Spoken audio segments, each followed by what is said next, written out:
Čia tokiu ir. Viens ir du, vienas, du, antras, du, iki kampų, kad nereikėtų vietoj krypti. Krypti dalykas.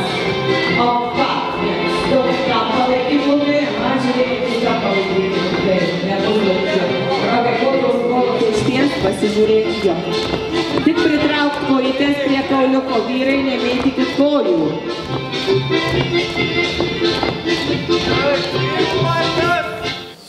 Sunku kažkiek jaučiu palikti kolektyvą, bet ką padarysi, reikia egzaminą, reikia ruoštis. Kol kas dar to nesijaučiu, gal tų palikimų, bet jaučiu paskutinį dieną, tai mums pasijaus. Dabar atsakyti negalim. Nes dabar visokių užsiėmimų yra, dar tas šaukis, tai labai smagu.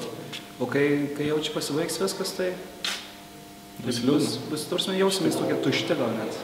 Šypsena tai tiesiog tapo dalis gyvenimo, nes vis tiek šoku jau nuo 4-5 metų. Na tai šypsena yra man antras būrelis, bet pirmas šokių būrelis, nuo kurio pradėjau šokti.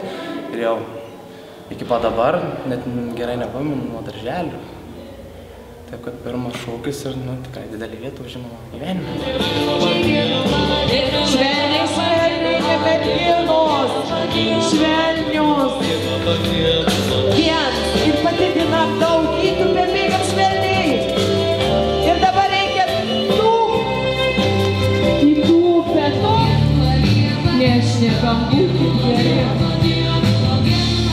Padidinam ratą, prašiau.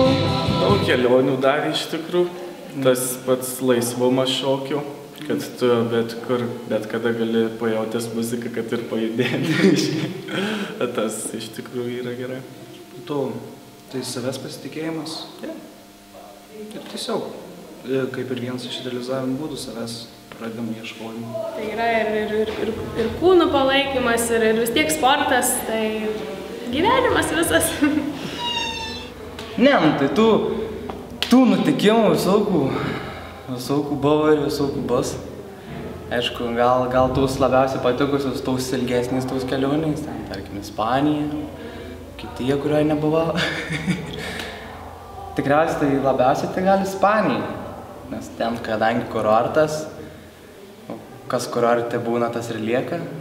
Aš jau norėjau kelis kartus sakyti. Taip, taigi paskui eina pasikeitimai, o jūs visi gale. Tai nedidys ratų.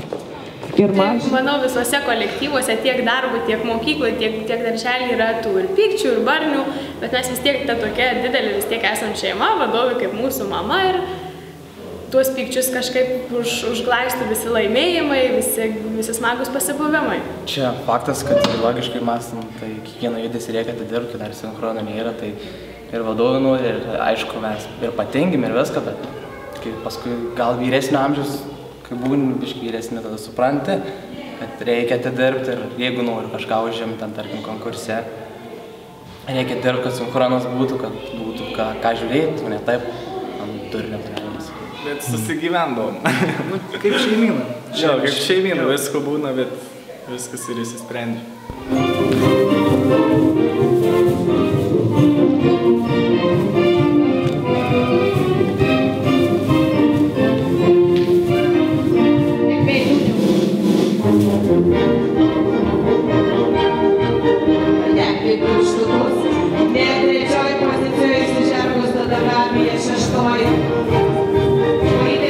Gal yra buvę, kad į kažkokį konkursą mums yra tekę palikti vieną žmogų prabėgusį tą kelionę ir jisai teko jam atvažiuoti su tėvais į miestą jau tolimesnį, jį atvežė. Nežinau, man turbūt labiausiai įstrigė, kaip išvažiavom į kelionę ir viena mergaitė paliko triko šokių rūbas ir mes iš megztinių, mes buvom Ispanijoje, aišku, buvo labai karšta, bet mes iš megztinių padarėm jie tą triko ir labai bijojom rodyti vadovai, tai kažkaip tas man toks įstrigęs labai. Kai vidury šokių kažkas pamiršęs įbėga vidury šokių, pradeda šokti, toliau prisiderina prie visų ir neva taip turi būti. Plius minus kiekvienas išvažiavimas su nakvynė visoks nuotykis yra, tai kiekvienas kelia šypseną ir prisiminimus geras. Kiek jo šokdamos jau strėžiau turi Tomasą.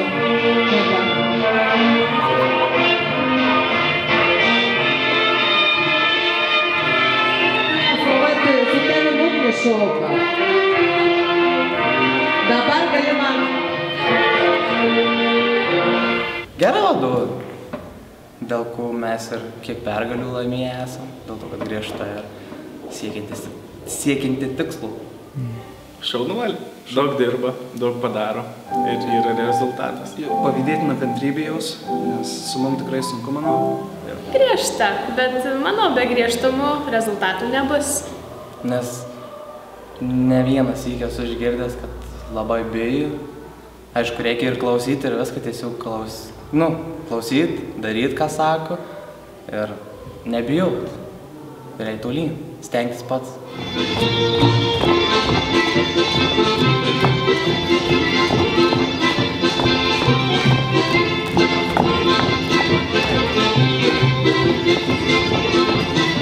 Nežiūrėk į žemę, o vien